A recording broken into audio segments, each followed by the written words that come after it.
Okay.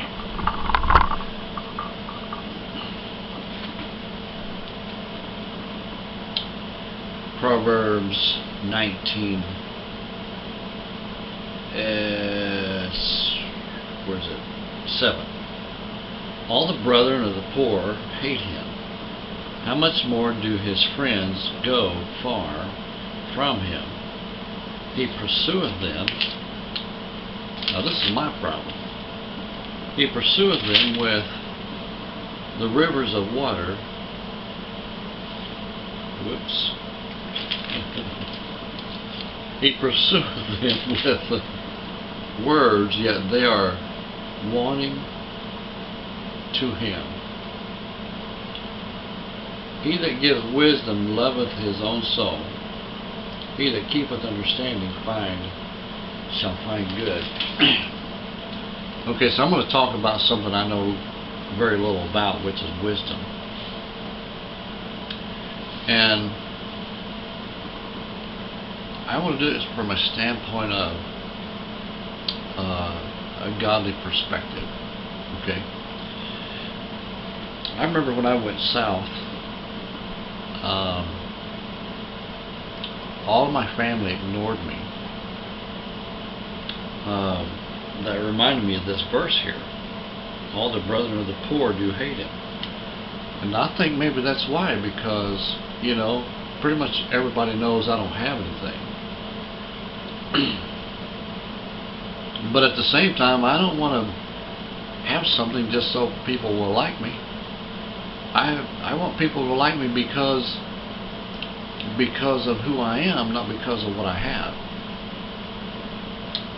And if people like me because of who I am, then money should not become involved in our relationship, or the things that I have, or the fishing, or the things that we do, or, you know, somebody just come to my house, sit down, and spend some time just talking back and forth, and not be so fidgety that, you know, they just can't wait till a couple of minutes go by, or whatever, so they can leave. Now, how does this have to do with wisdom? Well, a wise man winneth souls.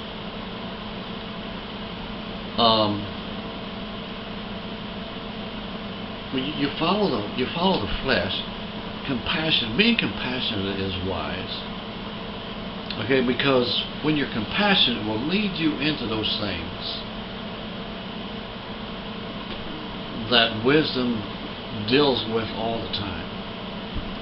Godly wisdom. You know, Solomon who wrote this, by the way, had a lot of worldly wisdom, and so much that it drug him down. And I noticed that today's intellect, they seem to be more prone to follow after their own hand rather than to lean on God in their safety and trust in Him for what they get out of life. So, you know, and my friends and my family, when they ignore me, it's because they don't trust in those godly things. I'm rich in the Lord. Me and God's been through a lot of stuff. Man, I can help people in life, you know, with godly wisdom. But I can't, you know, I loaned $50 to my grandson today, and he's probably going to work it off, you know, or forget about it, whichever comes first. But, you know, I just can't get over my family. When I was down south, my family, my one cousin who's just a little bit older than me, he initiated a conversation about money, and he says, my mother told me to help my brother, and he said, I'm not sure if she was on her deathbed or she was sick or she was getting ready to die or something. And he said he told her, his mom, let him help himself. He says he had all the chances that I've had to help his, to get up and go make something in life. But some people just not as fortunate as others, I've seen circumstances in certain times in my life when I've had a good chance to do good, and then there's been a lot more times where life has just seemed to yank the rug right out from under me,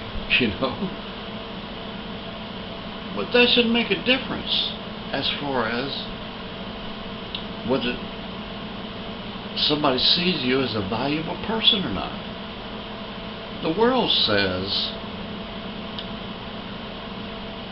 you are important, you're only as important as the property that you own. And they measure you by how much you gain. But God measures us by how much we give away. My wife and I, we've given away a lot. We practically give a house away, and we gave up a house so that our other family could move in, and then there's another house that we gave up just because we wanted to be around family.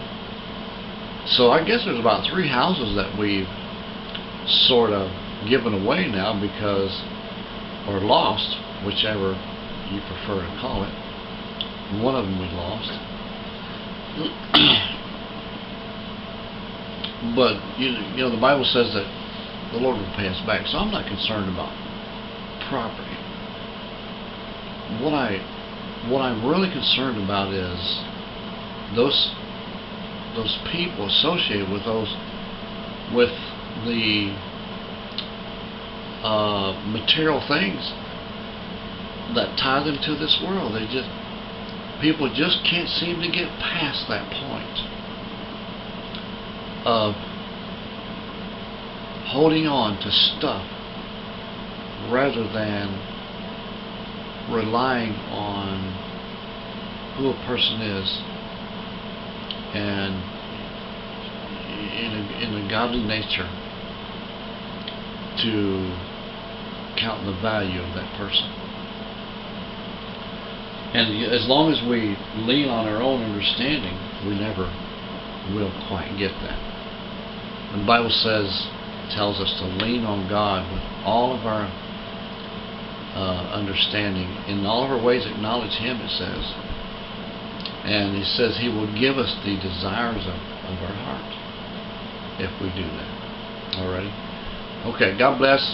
Thank you again. We'll see you again next time. Crossing the Middle Ministry, another great subject.